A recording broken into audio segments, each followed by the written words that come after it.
Good evening friends. तो कैसे हैं आप लोग? सही सही बताइए, कितने लोग इंतज़ार कर रहे थे वीडियो आने का आज का? सबसे पहले तो आपको CGPSC रिटन नोट्स का सेकंड डे मेगा टेस्ट का मॉडल आंसर और आपके प्राप्तांक अंक, इसके बारे में आज बात करेंगे।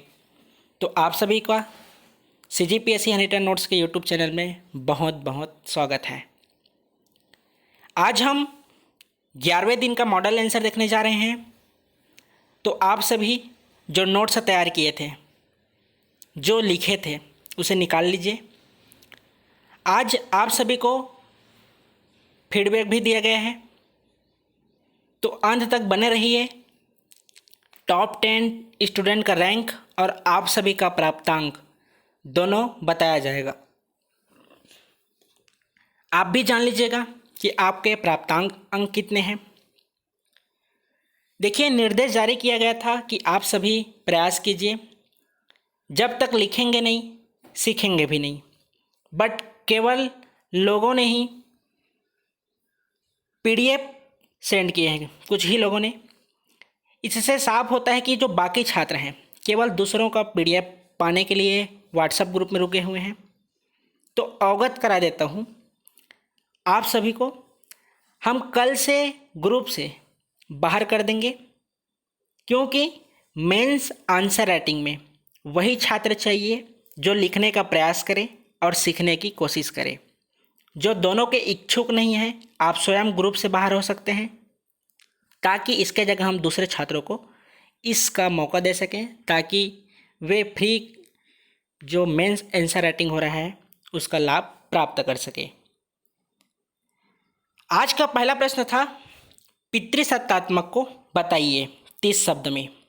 जो पहली बार मेंस आंसर राइटिंग कर रहे हैं, आप जिसका आंसर नहीं जानते हैं, उसका आंसर में आप अन्यथा बातों का ज़्यादा उल्लेख करते हैं। आप लोग केवल वही प्रश्न बनाया कीजिए जिसका आप प्रीलिम्स में पढ़े हों या कुछ उसके बारे में जानते हों। अन्यथा बातों का उल्लेख प्रारंभ में मत कीजिए, क्योंकि आप सीखने के दौर में हैं। आप सभी को लगातार बोलते जा रहा हूँ कि PDF में अपना नाम लिखकर ही सेंड कीजिए, लेकिन कुछ छात्र जो बात ही नहीं मान रहे हैं। देखिए, इस बार कुछ छात्रों को शायद फीडबैक नहीं मिल पाया होगा, उन्हीं वही कारण होगा कि अपना PDF में नाम नहीं लिखेंगे। और कुछ छात्र ऐसे थे जो पर्सनली मैसेज किए थे किसी कारणवश कि सर इस कारण से हम नाम नहीं लिख पाए हैं, तो उनको फीडबैक दिया गया है। तो आइए देखते हैं मेगा टेस्ट का सेकंड डे का मॉडल आंसर और रिजल्ट। तो सबसे पहले इम्पॉर्टेंट बात बता दूं कि सभी छात्र पूछ रहे थे कि सर लिखना कैसे है। देखिए, आपके सामने एग्ज़ाम हॉल में जो 30 शब्द के प्रश्न होंगे, उसमें आपको वहाँ 4 लाइन दिया जाएगा जब आप मेंस आंसर राइटिंग करेंगे। तो इसी में आप देखेंगे जो 60 शब्द के प्रश्न होते हैं, उसमें आपको 7 लाइन दिया जाता है। कितने शब्दों में? तो 7 शब्दों में। इसके अलावा देखेंगे जो 100 शब्द के प्रश्न होते हैं, आपको उसमें 12 लाइन दिया जाता है। तो देखिए, जो लाइन दिया जाता है उससे आपको मतलब नहीं है, आपको मतलब है शब्द से, कितने शब्द में प्रश्न पूछा गया है। ज़्यादा लाइन देने का उद्देश्य 1-2 है। ये तो पहला आपका स्पीड मेंटेन कर सके, ताकि आप जितने प्रश्न दिए गए हों सभी को सॉल्व कर सकें। दूसरा यह भी होता है, कुछ छात्र ऐसे होते हैं जो पूरे 4 लाइन लिखने के चक्कर में अंतिम का प्रश्न छोड़ डालते हैं। तो देखिए, 30 शब्द में आप मैक्सिमम 35 से 40 शब्द ही लिखिए।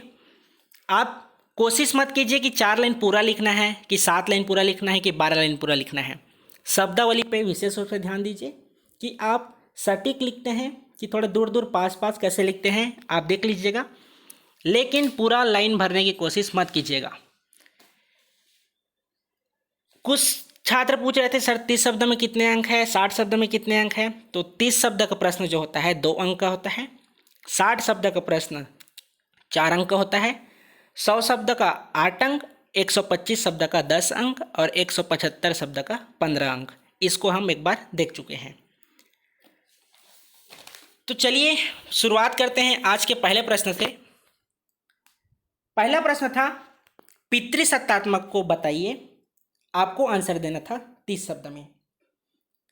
बहुत से छात्रों ने लिखे थे जो पति पर नियंत्रण करे वही पितृसत्तात्मक है, लेकिन वर्तमान दौर पर पत्नी पति पर नियंत्रण करता है, इसलिए पत्नी सत्तात्मक कहना ज़्यादा उचित होगा।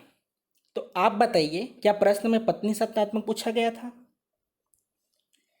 अन्यथा बातों का उल्लेख लगातार बोलते आ रहा हूँ कि मत कीजिए। आप जिसके बारे में जानते हैं केवल उसके बारे में उतना ही आंसर लिखिए जितना प्रश्न में पूछा गया है। तो इसका उचित आंसर देख लीजिए।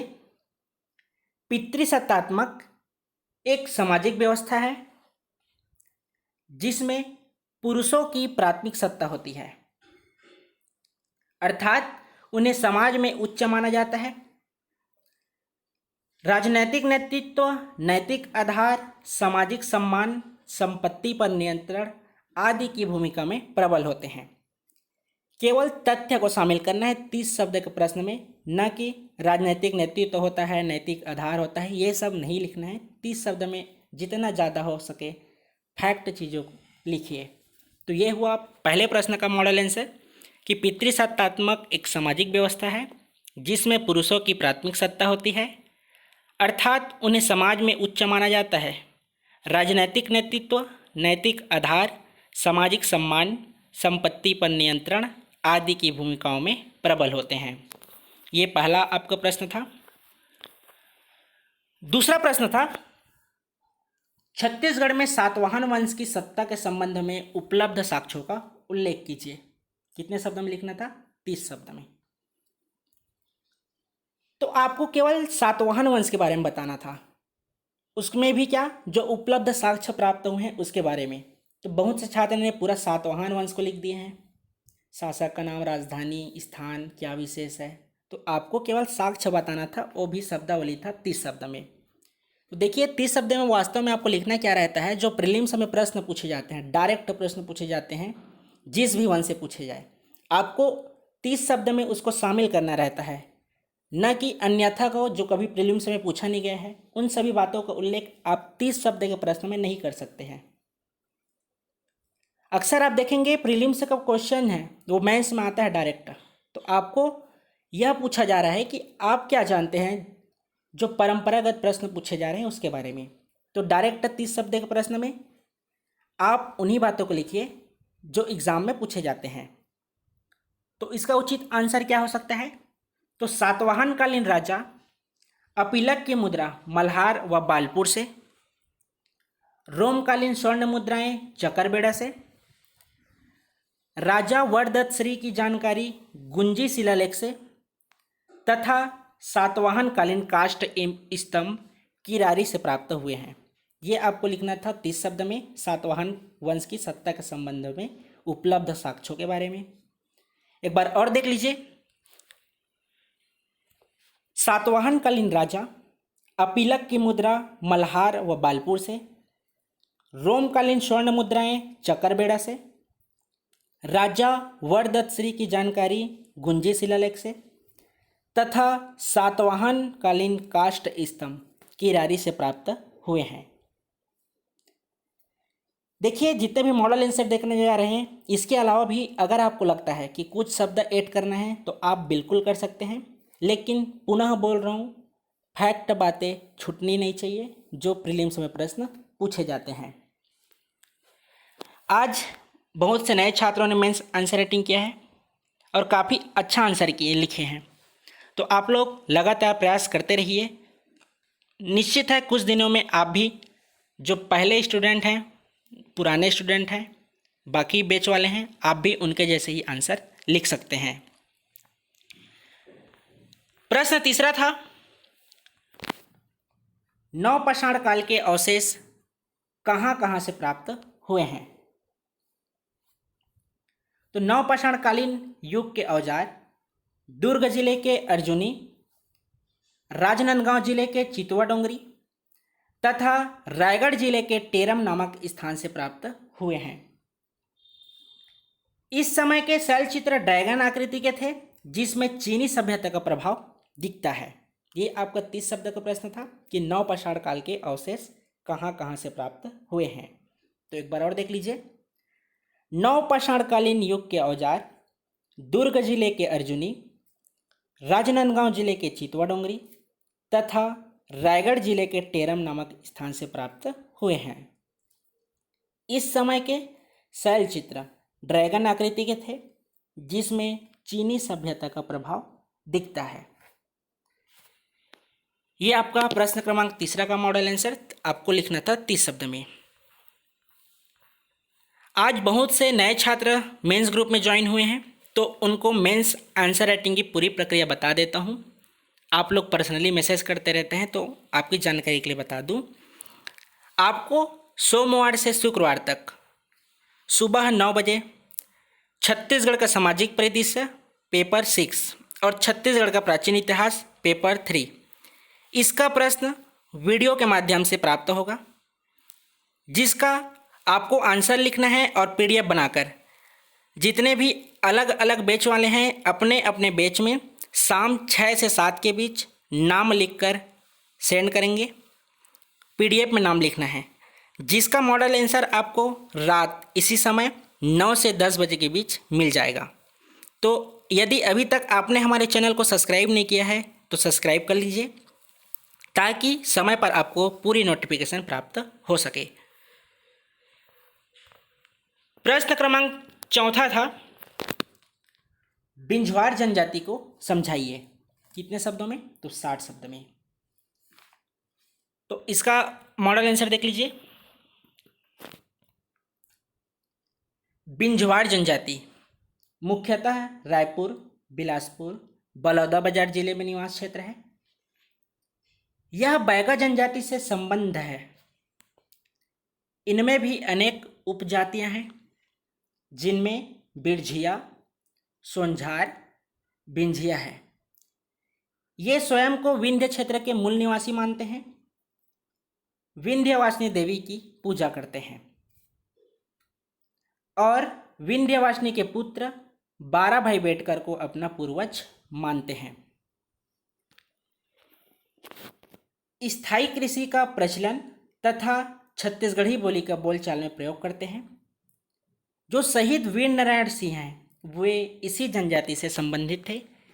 इन सभी को आपको उल्लेख करना था 60 शब्द के प्रश्न में। देखिए, सभी ये प्रश्न जो हैं प्रीलिम्स में पूछे गए हैं, तो इनका कलेक्शन करके मॉडल आंसर 60 शब्द में प्रश्न इस प्रकार से पूछे जाते हैं। तो एक बार और देख लीजिए, बिंझवार जनजाति को समझाइए। बिंझवार जनजाति मुख्यतः रायपुर, बिलासपुर, बलौदाबाजार जिले में निवास क्षेत्र है। यह बैगा जनजाति से संबंध है। इनमें भी अनेक उपजातियां हैं, जिनमें बिरझिया, सोनझार, बिंझिया है। ये स्वयं को विंध्य क्षेत्र के मूल निवासी मानते हैं। विंध्यवासिनी देवी की पूजा करते हैं और विंध्यवासिनी के पुत्र 12 भाई बेटकर को अपना पूर्वज मानते हैं। स्थायी कृषि का प्रचलन तथा छत्तीसगढ़ी बोली का बोलचाल में प्रयोग करते हैं। शहीद वीर नारायण सिंह इसी जनजाति से संबंधित थे। ये आपके प्रश्न 60 शब्द के थे। भले ही आप 10 शब्द ज़्यादा लिखा कीजिए, चाहे 30 शब्द के प्रश्न पूछे, 60 शब्द के पूछे, लेकिन उससे कम बिल्कुल नहीं। बहुत से छात्रों ने डायरेक्ट वनडे एग्जाम में जैसे प्रीलिम्स में प्रश्न पूछे जाते हैं उस तरह से आंसर दिए हैं कि इनका पूजा करते हैं, कृषि ऐसी है। तो इस तरह से नहीं लिखना है आपको 30 शब्द और 60 शब्द के प्रश्न में। इंग्लिश मीडियम वाले छात्र, आप हिंदी मीडियम के जो मॉडल आंसर है उससे आप ट्रांसलेट कर लीजिएगा। कहीं आपको कोई दिक्कत आता है तो हमारे जो सर हैं जितेंद्र सर, आप उनसे चेक करा सकते हैं कि सर कौन से जो हिंदी शब्द हैं उनका इंग्लिश में वर्ड क्या होगा। तो मॉडल आंसर आप बना लीजिएगा ट्रांसलेट करके और सर से एक बार चेक करा लीजिएगा। प्रश्न 5वां था, रामायणकालीन बस्तर का विवरण दीजिए। कितने शब्द में? तो 60 शब्द में। उत्तर देख लीजिए। रामायण काल में बस्तर को दंडकारण्य नाम से जाना जाता था।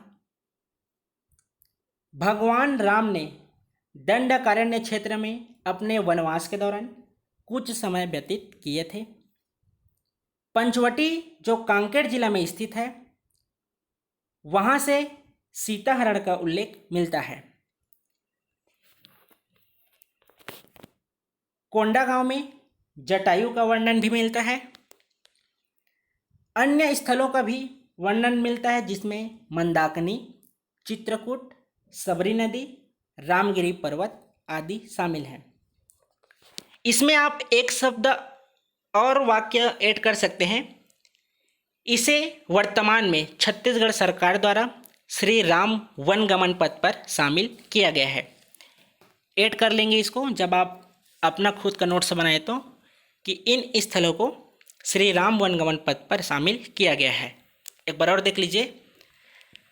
प्रश्न था रामायणकालीन बस्तर का विवरण दीजिए 60 शब्द में। रामायण काल में बस्तर को दंडकारण्य नाम से जाना जाता था। भगवान राम ने दंडकारण्य क्षेत्र में अपने वनवास के दौरान कुछ समय व्यतीत किए थे। पंचवटी जो कांकेर जिला में स्थित है, जहां से सीताहरण का उल्लेख मिलता है। कोंडागांव में जटायु का भी वर्णन मिलता है। अन्य स्थलों का भी वर्णन मिलता है, जिसमें मंदाकिनी, चित्रकूट, सबरी नदी, रामगिरी पर्वत आदि शामिल है। ये रहा आपका आज का प्रश्न 5वां का मॉडल आंसर। इसके बाद देखिए बड़े बड़े प्रश्न आ रहे हैं 100 शब्द के, 125 और 175 शब्द के। इसमें आप लोग पॉइंट देकर लिखा कीजिए। जैसे बताता हूँ, प्रश्न देखिए, प्रश्न 6वां है, गोंड जनजाति के बारे में उल्लेख कीजिए। कितने शब्दों में लिखना था? तो आपको लिखना था 125 शब्द में। कितने अंक के थे? तो 10। आपको कोई भी जनजाति पूछा जाए, पिछले मैं बताया था जब हम जनजाति का आपको एक और प्रश्न दिए थे, तो कि आपको पॉइंट देकर लिखना है जब बड़े प्रश्न पूछे जाए, जिसमें आप उनकी स्थिति को बताइए कि कहाँ निवास करते हैं, जिनमें भौगोलिक स्थिति लिख सकते हैं या भौगोलिक संकेंद्रण लिख सकते हैं। आय के स्रोत क्या हैं, आप पॉइंट देकर लिखना था आर्थिक स्थिति के बारे में। पर्व विशेष क्या है, आपको बताना था सांस्कृतिक विशेषताएं पॉइंट देकर। क्या पूजा अर्चना की जाती है, क्या उनके मान्यता है, इनको आपको धार्मिक स्थिति में बताना था। तो देखिए प्रयास कीजिए जब बड़े प्रश्न आए 125 शब्द, 175 या 100 शब्द के, तो इस तरह से पॉइंट देकर लिखिएगा। तो चलिए देख लीजिए 6वें प्रश्न का मॉडल आंसर। गोंड जनजाति के बारे में उल्लेख कीजिए 125 शब्द। उत्तर, छत्तीसगढ़ की सबसे बड़ी तथा प्रमुख जनजाति है। द्रविड़ मूल की यह जनजाति मुख्यतः दक्षिणी क्षेत्र में निवास करती है। यद्यपि इनका विस्तार प्रायः छत्तीसगढ़ के सभी जिलों में विद्यमान है। यह स्वयं को कोयतोर कहते हैं, जिसका शाब्दिक अर्थ होता है पर्वतवासी मनुष्य। एक बार और देख लीजिए। जो गोंड जनजाति है छत्तीसगढ़ की सबसे बड़ी तथा प्रमुख जनजाति है। द्रविड़ मूल की यह जनजाति मुख्यतः दक्षिणी क्षेत्र में निवास करती है। यद्यपि इनका विस्तार प्रायः छत्तीसगढ़ के सभी जिलों में विद्यमान है। यह स्वयं को कोयतोर कहते हैं, जिसका शाब्दिक अर्थ होता है पर्वतवासी मनुष्य। ये तो आपके 30 शब्द हुए, बाकी आपको लिखना था 100 शब्द। तो इस तरह से पॉइंट देकर आगे से लिखिएगा। पहले देख लीजिए सामाजिक स्थिति, ऊपर देख लीजिए भौगोलिक संकेंद्रण। गोंड जनजाति टोटम में विभाजित होती है। इनमें अनेक प्रकार के विवाह पद्धतियां प्रचलित हैं, जिसमें पठौनी, भगेली, अधिमान्य, दूध लौटावा आदि विवाह शामिल हैं। गोंड जनजाति में अतिथि संस्कार का महत्व है। मोटे अनाज से बने पेय पदार्थ, पेज प्रचलित हैं। ये सभी आप प्रीलिम्स का क्वेश्चन सॉल्व करेंगे तो आपको पता चलेगा। देखिए इन सभी फैक्ट चीज़ें आपको कहाँ मिलेगी, तो आप जब प्रश्न सॉल्व करेंगे वहाँ आपको इन सभी का मॉडल आंसर में जब हम जारी करते हैं तो केवल तथ्यों को शामिल करते हैं कि कितने शब्द में क्या पूछा गया है, तो कौन कौन से तथ्य को शामिल करें। तो कल आप सभी 12 बजे तैयार रहिएगा। जनजाति का मैराथन प्रश्न सॉल्व करेंगे। समय बता दूं, पूरा बता रहा हूं, कल आप सभी 12 बजे तैयार रहिएगा। दोपहर में 12 बजे जनजाति का प्रश्न सॉल्व करेंगे। आपके पास पूरे 10 सेकंड का समय दिया जाएगा, जिसका आंसर आपको या तो आप लाइव चैट में बताइए या कमेंट में बताइए। इनके माध्यम से आप प्रश्न सॉल्व कर सकते हैं। ये आपका था सामाजिक स्थिति गौड़ जनजाति का। अगला देख लीजिए आर्थिक स्थिति और धार्मिक स्थिति। आर्थिक स्थिति देख लीजिए पहले। मुख्यतः आखेट, जिसको शिकार कहते हैं, शिकारी करते हैं, वनोपज संग्रहण, कृषि तथा पशुपालन आदि पर निर्भर है। ये इनकी आर्थिक स्थिति है कि मुख्यतः आखेट, वनोपज संग्रहण, कृषि तथा पशुपालन आदि पर निर्भर है। धार्मिक स्थिति है, इनमें प्रमुख देवों में दुल्हा देव, बुढ़ा देव, नारायण देव आदि की आराधना प्रचलित है। ये इनकी धार्मिक स्थिति। अगला है सांस्कृतिक विशेषताएं। गौड़ जनजाति में मड़ई का विशेष महत्व है। द्रविड़ भाषा समूह का बोली का प्रयोग करते हैं। इनमें नोहडोरा अलंकरण की प्रथा है। इसके अलावा नवाखाई पर्व, सैला, कर्मा नित्य आदि प्रचलित है। यहाँ पूर्ण अल्प विराम दे देंगे। तो ये आपका सांस्कृतिक विशेषताएं कि गौड़ जनजाति में मड़ई का विशेष महत्व है। द्रविड़ भाषा समूह का बोली का प्रयोग, इनमें नोहडोरा अलंकरण की प्रथा है। इसके अलावा नवाखाई पर्व, सैला, कर्मा नित्य आदि प्रचलित हैं। तो देख लीजिए 125 शब्द में प्रश्न पूछे गए थे। सांस्कृतिक विशेषताएं 30 शब्द, धार्मिक स्थिति 20 शब्द, आर्थिक स्थिति 20 शब्द। तो ये 15-15 30 दोनों 60 हो गया। सामाजिक स्थिति लगभग 35 से 40 शब्द हैं। और ये अपना भौगोलिक संकेंद्रण है, ये भी 30-35 शब्द है। आप काउंट कर लीजिएगा, 125 से 130-35 के शब्द के बीच आपको यह आंसर मिलेगा। तो इस तरह से पॉइंट देकर लिखिएगा। पहले में भौगोलिक संकेंद्रण, जिसमें बताइएगा कि कौन से स्थल में निवास करते हैं।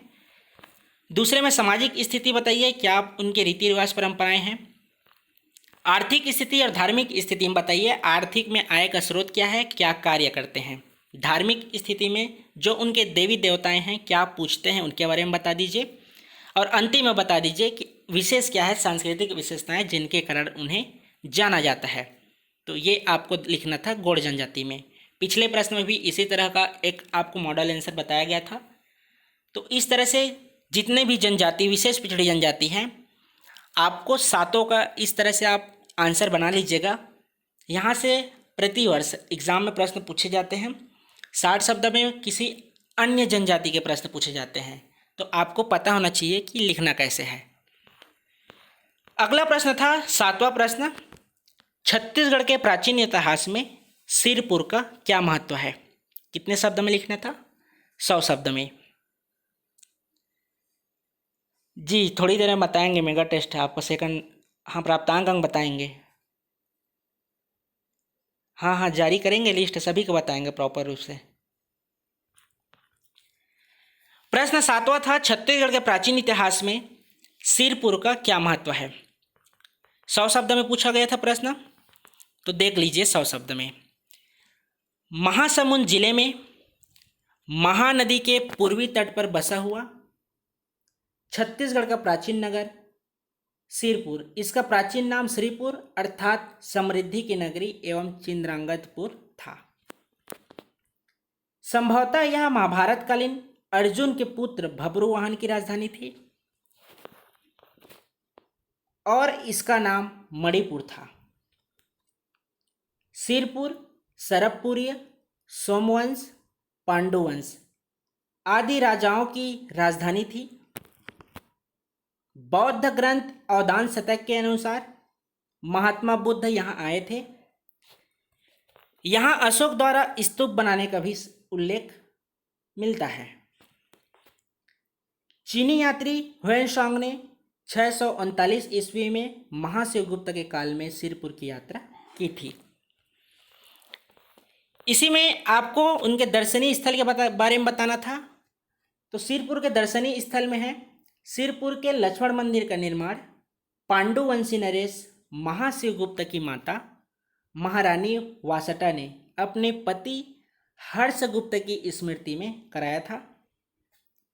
यह मंदिर लाल ईंटों से निर्मित भारत के सर्वोत्तम मंदिरों में से एक है। इसके अलावा सिरपुर में गंधेश्वर महादेव मंदिर, राम मंदिर, संग्रहालय आदि दर्शनीय हैं। सिरपुर में देखेंगे तो महायान बौद्ध और जैन धर्म का बड़ा केंद्र था। बहुत स्मारकों में आनंद प्रभु कुटी विहार, स्वास्तिक विहार, तिवर देव बौद्ध आदि उल्लेखनीय हैं। तो ये आपका था सिरपुर के बारे में आपको बतानी थी। प्राचीन इतिहास में सिरपुर का क्या महत्व था, प्रश्न पूछा गया था आपको 100 शब्द में।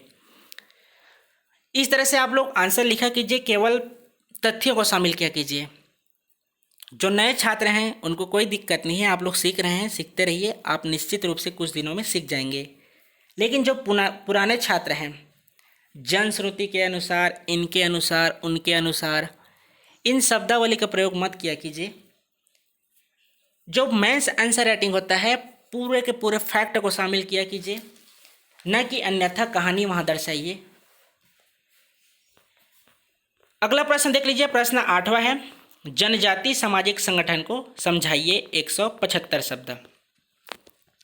इसमें 90% छात्रों ने, पुनः बता दूं, 90% छात्रों ने जनजातीय सामाजिक संगठन को इसके बारे में न बताकर उनके उदाहरण जो संगठन होते हैं विवाह, गोत्र, युवा गृह, इनके बारे में उल्लेखित किए हैं।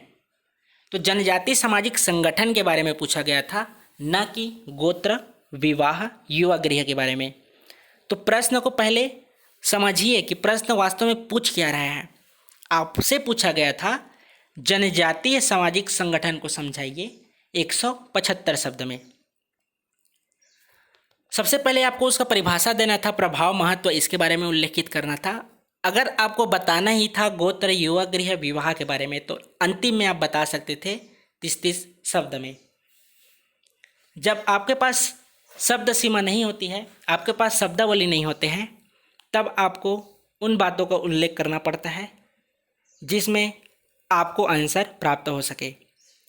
तो आइए देख लीजिए, सबसे महत्वपूर्ण प्रश्न था जनजातीय सामाजिक संगठन 175 शब्द में। आपको किसी भी कोचिंग संस्थान में इसका नोट्स इस तरह से प्राप्त नहीं होगा जैसे आपको मैं मॉडल आंसर प्रोवाइड कर रहा हूँ। जब आपको जनजातीय सामाजिक संगठन इसका प्रश्न पूछा जाए, चाहे 100 शब्द में, 125, 175, तो इस तरह से आप आंसर लिखिएगा, निश्चित रूप से आपको अंक प्राप्त होंगे। देखिए हुआ क्या था, आज आपको 47 अंक के प्रश्न दिए गए थे। 47 टोटल अंक था, कुल अंक 47, जिसमें 175 शब्द के आप सभी जानते हैं और जान गए होंगे कि 15 अंक के होते हैं। तो आप जनजातीय सामाजिक संगठन के स्थान पर उनके जो उदाहरण संगठन है उसके बारे में उल्लेखित किए हैं। तो आपको मैक्सिमम 15 में से 2, 3, 4, 5, मैक्सिमम 5 अंक ही प्राप्त हुए हैं, क्योंकि आपने उल्लेखित किया ही नहीं है जनजातीय सामाजिक संगठन का। तो देखेंगे कि टॉप 10 में ज़्यादा अंक नहीं बन पाया है। बाकी लिखने का सभी अच्छा प्रयास किए हैं, बस प्रश्न को थोड़ा समझिए कि वास्तव में पूछ क्या रहा है। तो समझ लीजिए, जनजातीय सामाजिक संगठन चयनशील व्यक्तियों द्वारा एक समय विशेष में संचालित सामाजिक संरचना को सामाजिक संगठन कहते हैं। बहुत से छात्रों ने लिखा है मजूमदार के अनुसार। जी आप बिल्कुल सही लिखे हैं, लेकिन देखिए वहाँ आपको नाम याद नहीं रहेगा। आप मेंस आंसर राइटिंग करेंगे उस समय आपको, नहीं तो कोई मानव समाजशास्त्री की बात करें, दर्शन शास्त्री की बात करें, इस तरह से आपको वहाँ कोई याद नहीं आएंगे। आप केवल उनके शब्दों को याद कीजिए, प्रश्न क्या उचित हो सकता है।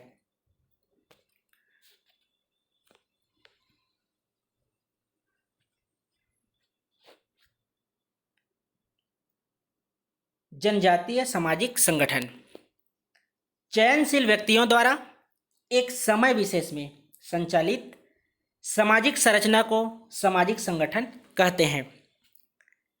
सामाजिक संरचना का निर्माण करने वाली इकाइयाँ परस्पर संयुक्त होकर सामाजिक संरचना को गतिशील बनाए रखने के लिए योगदान देती है।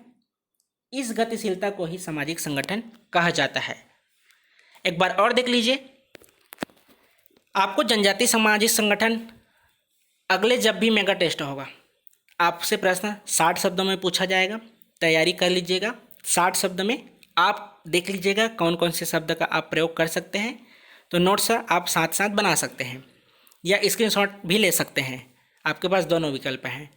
लेकिन उस दिन आप 60 शब्द में केवल तथ्यों को शामिल करेंगे, अन्यथा बातों का उल्लेख ना करें। एक बार और देख लीजिए, जनजातीय सामाजिक संगठन चयनशील व्यक्तियों द्वारा एक समय विशेष में संचालित सामाजिक संरचना को सामाजिक संगठन कहते हैं। सामाजिक संरचना का निर्माण करने वाली इकाइयाँ परस्पर संयुक्त होकर सामाजिक संरचना को गतिशील बनाए रखने के लिए योगदान देती हैं। इस गतिशीलता को ही सामाजिक संगठन कहा जाता है। इसका अगर आपको वीडियो चाहिए होगा तो हमारे चैनल में मिल जाएगा, आप वहाँ से समझ सकते हैं। जनजातीय सामाजिक संगठन लिखेंगे हमारे चैनल में तो आपको प्राप्त हो जाएगा। अगला देख लीजिए, सामाजिक संगठन का प्रभाव। 175 शब्दों के प्रश्न थे तो आपको पॉइंट देना पड़ेगा। तो सामाजिक संगठन का प्रभाव, सामाजिक संगठन हमें सभी समाजों में देखने को मिलता है, चाहे वह आदिम समाज हो या आधुनिक। इससे व्यक्तियों के मध्य सहयोग और प्रेम की भावना जुड़ी होती है। ये आपको बताना था सामाजिक संगठन का प्रभाव। अगला देख लीजिए, सामाजिक संगठन का महत्व। जनजातीय जीवन में इन संस्थाओं का अधिक महत्व दिया जाता है। आगे देखेंगे कौन कौन से संगठन हैं जनजातीय सामाजिक संगठन के अंतर्गत। इनमें सामूहिक उत्तरदायित्व, जिसमें आपको कहानी प्राप्त हो जाएगा, जिनमें कुछ लोगों ने उल्लेखित भी किया था कि एक किसान के पास धान है, दूसरे किसान के पास गेहूं है, तो वे लोग एक्सचेंज कर लेते हैं, गेहूं वाले धान को दे देता है, धान वाले गेहूं को दे देते हैं। तो देख लीजिए, भावात्मक संबंध होते हैं। इनमें कुछ छात्रों ने उल्लेखित किए हैं, जैसे कोई ए वाले स्टूडेंट हैं या बी वाले, मान लीजिए किसान की ही बात कर लेते हैं या कोई परिवार की बात करते हैं। राम के घर में कोई खुशी हो तो श्याम बिल्कुल वहाँ जाते हैं। जनजातीय क्षेत्र में खुशी में सबके यहाँ सब ही जाते हैं, लेकिन दुख की घड़ी में भी राम श्याम के यहाँ भी जाते हैं। इस तरह से जनजातीय क्षेत्र में देखेंगे तो भावात्मक संबंध जुड़े रहते हैं, चाहे सुख की घड़ी हो या दुख की घड़ी हो। तो सामाजिक संगठन के महत्व में यही उल्लेखित है कि इनमें सामूहिक उत्तरदायित्व, भावात्मक संबंध होते हैं, जिनका पालन यहाँ के व्यक्तियों द्वारा किया जाता है। हालांकि वर्तमान में यह संस्थाएं भी परिवर्तन के प्रभाव में अछूती नहीं रही है। ये आपका सामाजिक संगठन का महत्व। अगला देख लीजिए, आखिर जनजातीय विशेषताएं क्या हैं जनजातीय सामाजिक संगठन के अंतर्गत। सामाजिक संगठन के माध्यम से ही जनजातीय लोगों पर नियंत्रण की जाती है। इनके रीति रिवाज, विभिन्न परंपराएं, धार्मिक अनुष्ठान, इन सभी का पालन किया जाता है। यदि इनमें से थोड़ी सी भी शिथिल दी जाती है तो समाज विघटित हो जाएगा। ये आपका जनजातीय विशेषताएं। अगला देख लीजिए, आखिर छत्तीसगढ़ में जनजातीय सामाजिक संगठन कौन कौन से हैं। तो छत्तीसगढ़ में जनजातीय सामाजिक संगठन है विवाह, परिवार, गोत्र, युवा समूह आदि के द्वारा समाज पर व्यक्तियों का नियंत्रण सामाजिक संगठन के माध्यम से करते हैं। तो बहुत से छात्रों ने जनजातीय सामाजिक संगठन में इन्हीं सभी का उपयोग करके आंसर लिखे हैं, गोत्र, युवा समूह, विवाह। तो आपको बताना था जनजातीय सामाजिक संगठन के बारे में। आप भले ही नीचे 20 शब्द में आंसर और लिख सकते थे, गोत्र क्या है, विवाह क्या है, युवा गृह क्या है, इनके बारे में उल्लेखित कर सकते थे। तो ये रहा आज के प्रश्न, जिसमें आपको 8 प्रश्न दिए गए थे। शब्द सीमा थी सभी का डिमांड रहता है कि सर शब्द सीमा के अनुसार आंसर राइटिंग कराइए। तो पुनः बता दूं नए छात्रों को, सोमवार से शुक्रवार 9 बजे आपको प्रश्न दिया जाएगा वीडियो के माध्यम से, जिसका पीडीएफ बनाकर आपको शाम 6 से 7 के बीच पीडीएफ में नाम लिखकर ग्रुप में सेंड करना है, जिसका मॉडल आंसर आपको 9 से 10 के बजे के बीच रात को प्राप्त हो जाएगा। शुरुआत में जो नए बैच वाले हैं, शुरुआत में पुनः बोल रहा हूँ, कुछ दिनों के लिए आपको आपके आंसर राइटिंग का फीडबैक दिया जाएगा, लेकिन जो पुराने छात्र हैं आप मॉडल आंसर से चेक कीजिएगा। आपको शुरुआत में बता दिया गया है कि आप क्या क्या शामिल कर सकते हैं। आपको सैटरडे जो शनिवार को मेगा टेस्ट होगा, जितने भी छात्र जितने से जितने ज़्यादा छात्र सम्मिलित हो सके बिल्कुल होइए। हम सभी का फीडबैक देंगे, भले है जिस प्रकार आज मॉडल आंसर जारी कर रहे हैं कल के प्रश्नों का, सभी का हम आंसर राइटिंग चेक करेंगे और बताएंगे क्या कमी थी, क्या सुधार करना था और क्या कर सकते हैं बेहतर। आज हम 70 लोगों का आंसर राइटिंग चेक किए हैं जिनमें नाम उल्लेखित था, और मान लीजिए दूसरे का नाम उल्लेखित नहीं था, किसी कारणवश पीडीएफ बनाकर अपलोड नहीं कर पा रहे थे, उन्होंने पर्सनल सेंड किया था कि सर प्लीज़ चेक कर दीजिएगा क्योंकि आज मेगा टेस्ट था।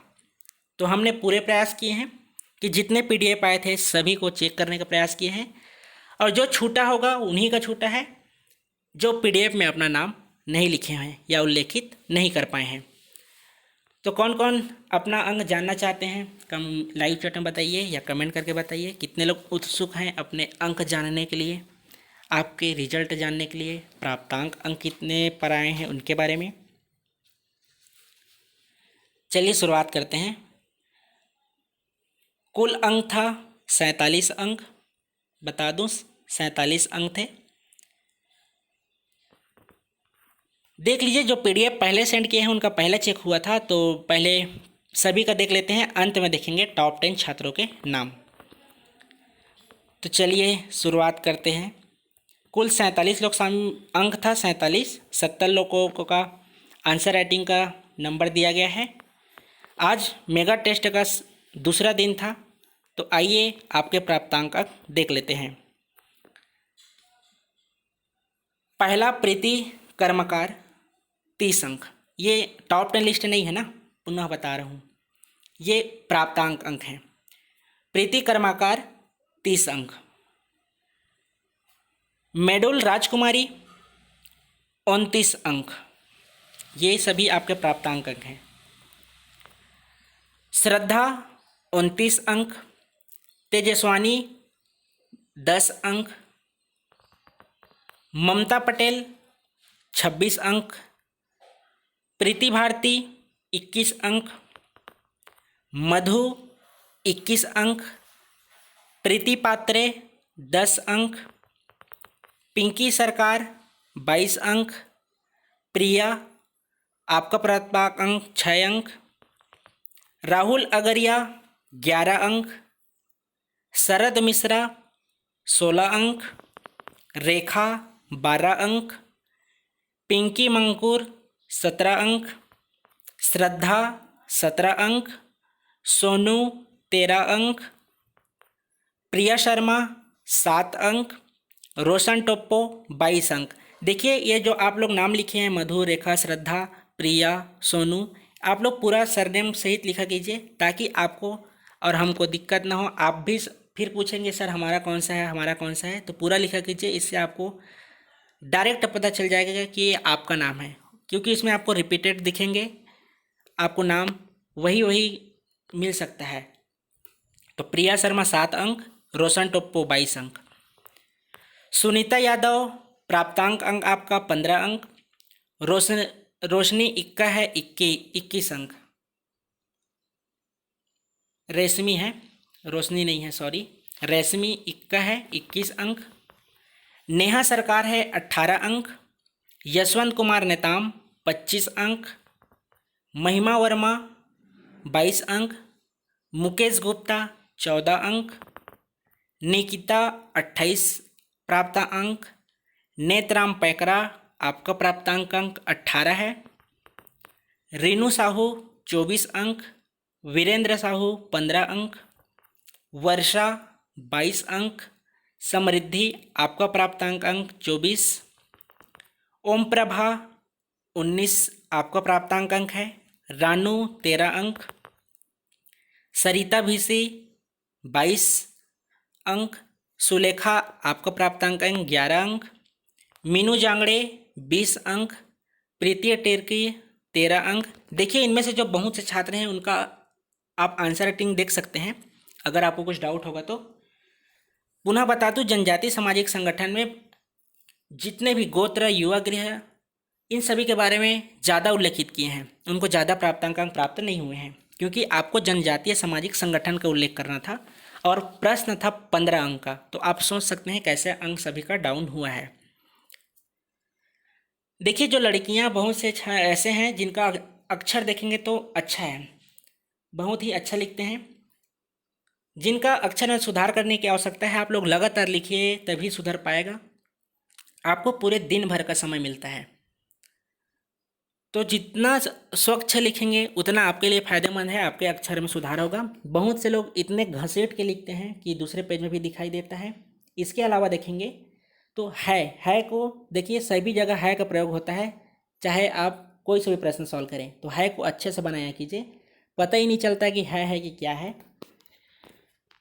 तो नितेश नायक 17 अंक, राकेश साव आपका प्राप्तांक अंक 4 अंक, सुषमा प्राप्तांक अंक 10, माधवी 19 अंक, रामनाथ कुंजम 16 अंक, अजय साहू 13 अंक, गरिमा साहू 24 अंक, हिमांशु साहू 20 अंक, धलेंद्र कुमार 10 अंक, अरुण कुमार 17 अंक। ये आपके एक सर चेक किए हैं, ये 46 छात्रों का। दूसरे सर खुद ने चेक किए हैं, उनका भी नाम देख लीजिए। खुशी आपका प्राप्तांक अंक 20 अंक, चेतना सिंह 24 अंक, आयुष अग्रवाल 8 अंक, लालमान सिंह 11 अंक। थोड़ा अच्छे से लिखिएगा आप, लालमान सिंह लगातार आप बने हुए हैं। और अक्षर में सुधार करने की कोशिश कीजिएगा, केवल तथ्यों को शामिल कीजिए। लोकेश्वरी आपका प्राप्तांक अंक 14 अंक है, बेला कुजूर प्राप्तांक अंक 8 है, दीपक सिन्हा 19 अंक, हर्षा साहू 12 अंक, बबीता साहू 29 अंक, कदम कुमारी आपका प्राप्तांक अंक 20 अंक, दिव्या सिंह 17 अंक, अनुपम किशोर आपका प्राप्तांक अंक 18 अंक, गोविंद टंडन 4 अंक, दिनेश कुमार 14 अंक, गरिमा 25 अंक, अंजलि कुशवाहा 28 अंक, दीपिका 16 अंक, ज्योति सिंह 24 अंक, अपर्णा शर्मा 18 अंक, दिलीप 21 अंक, भीषम वर्मा 20 अंक, गिरिजा शंकर 14 अंक। ये अरविंद बंजारा है, अरविंद बंजारा 20 अंक, और शाहीना परवीन 12 अंक। ये टोटल जो 70 छात्र हैं इन्होंने PDF में अपना नाम भी लिखे हैं। और मान लीजिए कोई छात्र अपना नाम उल्लेखित नहीं कर पाए हैं तो पर्सनली मैसेज किए थे कि सर इस कारणवश हम नाम उल्लेखित नहीं कर पाए हैं। तो देखिए टॉप 10 लिस्ट देखेंगे। देखिए आपको पूरे दिन भर का समय मिलता है, और ये नेटवर्क इशू बहाना मत बनाइएगा। आप 7 बजे के बजाय जो शाम को 6 बजे ग्रुप ओपन होता है उस समय से ट्राई कीजिएगा। निश्चित रूप से कितना भी नेटवर्क प्रॉब्लम रहे, 1 घंटे में 2 MB 3 MB का PDF पहुँच जाएगा ग्रुप में। देखिए आप सभी घर में, रूम में नहीं आता नेटवर्क तो छत चले जाइए, छत नहीं तो बाहर। तो आप 6 बजे से ट्राई किया कीजिए। जिनके यहाँ नेटवर्क प्रॉब्लम है आप 6 बजे से ट्राई करेंगे तो 7 बजे तक निश्चित रूप से ग्रुप में पहुँच जाएगा। पर्सनली SMS मत किया कीजिए कि सर लेट हो गया, इस कारणवश से PDF नहीं जा पा रहा है, हम नेक्स्ट बार ट्राई करेंगे, ये करेंगे वो करेंगे, ये सब इशू मत कीजिएगा। ये 70 छात्र, आप सभी को बहुत बहुत बधाई कि आपने कम से कम लिखने का तो प्रयास किया है। आगे आप में सुधार होगी, बस कंटिन्यू लिखते रहिए। तो कितने लोग उत्सुक हैं जी टॉप 10 लिस्ट जानने के लिए? पता तो चल गया होगा कौन टॉप किए हैं, अपना प्राप्तांक अंक और तो एकदम नोटिस किए होंगे मेरे से कम किन का है, ज़्यादा थोड़ी ना है। तो टॉप 10 लिस्ट देख लेते हैं। पहला प्रथम रैंक प्राप्त करता है प्रीति कर्माकर, 30 अंक। आपको बहुत बहुत बधाई। भले ही आपके अक्षर में थोड़ा सा सुधार करने की आवश्यकता है, लेकिन आपने तथ्यों को शामिल किया है। सेकंड रैंक मेडुल राजकुमारी, आपका प्राप्त अंक है 29 अंक। बबीता साहू 29 अंक। श्रद्धा 29 अंक। देखिए जितने भी छात्र हैं आप सभी को बता दूं, इस तरह से आपको मेंस आंसर राइटिंग आप किसी भी कोचिंग संस्थान में चले जाएंगे, वहाँ भी आपको चेक करके नहीं बताएंगे, नहीं कभी रैंक जारी करेंगे। हम तो आपको निःशुल्क वो भी चेक करके मॉडल आंसर के साथ आपकी गलतियाँ बताकर इस तरह से जारी कर रहे हैं। तो इस मुहिम में अपने अधिक से अधिक लोगों को जोड़िए। देखिए हुआ क्या है कि जितने भी विभाग थे सभी में जितने वैकेंसी दे सकते हैं, CGPSC आयोग ने नोटिस जारी कर दिया है कि जितने भी पद खाली हैं तो आप सिद्ध जितना जल्दी हो सके बताइए। क्योंकि देखिए आप कोरोना वायरस का बहाना नहीं बना सकते कि कोचिंग में नहीं पढ़े हैं, ये नहीं पढ़े हैं, ये पढ़ना था। पोस्ट वैकेंसी आएगी, निश्चित रूप से CGPSC प्रीलिम्स की भी नोटिफिकेशन आएगा। क्योंकि सभी जितने भी विभाग होते हैं सभी को एप्लीकेशन दे चुके हैं कि कितने आपके यहाँ पद खाली हैं। तो निश्चित रूप से भले ही कम पोस्ट आए, लेकिन पोस्ट आएगा। तो लगातार आप तैयारी करते रहिए, बहानाबाजी मत कीजिएगा कि कोरोना वायरस चल रहा है, एग्ज़ाम नहीं होगा, ये नहीं होगा। तो लगातार आप पढ़ते रहिए। श्रद्धा 29 अंक, 4th रैंक। 5वां रैंक प्राप्त करते हैं निकिता, 28 अंक। अंजलि कुशवाहा, आपका भी 28 अंक। 7वें रैंक पे हैं ममता पटेल, 26 अंक। 8वां यशवंत कुमार नेताम, आपका प्राप्त कर अंक है 25 अंक। 9वां गरिमा, 25 अंक। 10वां समृद्धि, 24 अंक। स्क्रीनशॉट लेना चाहें तो ले सकते हैं, स्टेटस डाल सकते हैं टॉपर करके। 11वां रेनू साहू, 24 अंक। 12वां चेतना सिंह, 24 अंक। 13वां ज्योति सिंह, 24 अंक।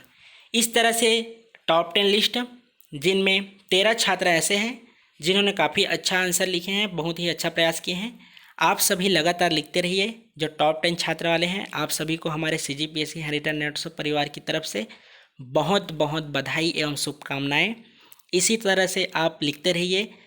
और जो टॉप 10 में छात्र आते हैं आप लोग लगातार पढ़िए, अपना स्थान मेंटेन कीजिए। क्योंकि पिछले देखेंगे टॉप 10 में दूसरे छात्र थे, इस बार के टॉप 10 में दूसरे छात्र आए हैं। तो आप अपना स्थान भले ही आगे जाइए, सेकंड रैंक है तो फर्स्ट में जाने का प्रयास कीजिए, लेकिन आप टॉप 10 से ही बाहर मत हो जाइए। इसलिए लगातार पढ़ते रहिए। देखिए ज़रूरी नहीं है कि आप हमारी कक्षा का वीडियो देखें, लेकिन आपसे प्रश्न बनना चाहिए।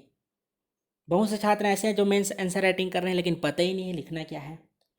तो देखिए आप वीडियो का सहारा मत नहीं लीजिए तो भी हमको कोई दिक्कत नहीं है, लेकिन आपसे प्रश्न बनना चाहिए। हमारा उद्देश्य ये है कि मेंस आंसर राइटिंग में हम अपना बेहतर से बेहतरीन देने का प्रयास करें। तो देखिए आप सभी लिखिए, जो नहीं लिख रहे हैं वो भी जागरूक हो जाइए। जब तक आप लिखेंगे नहीं तो सीखेंगे भी नहीं। तो चलिए आप सभी का बहुत समय ले लिया मैं, और इस तरह से अगले सैटरडे तीसरे दिन के लिए आप तैयार रहेंगे। अगले सैटरडे को पुनः होगा मेगा टेस्ट, जिसमें शब्द सीमा तय की जाएगी। कल के लिए आप तैयार रहेंगे सोमवार से शुक्रवार के लिए, जिसमें शब्द सीमा तय नहीं रहेगी। आपको सिलेबस रात तक भेज देंगे या सुबह प्राप्त हो जाएगा कि कल का क्या टॉपिक रहेगा। तो सभी कल सुबह 9 बजे तैयार रहिएगा। शुभ रात्रि।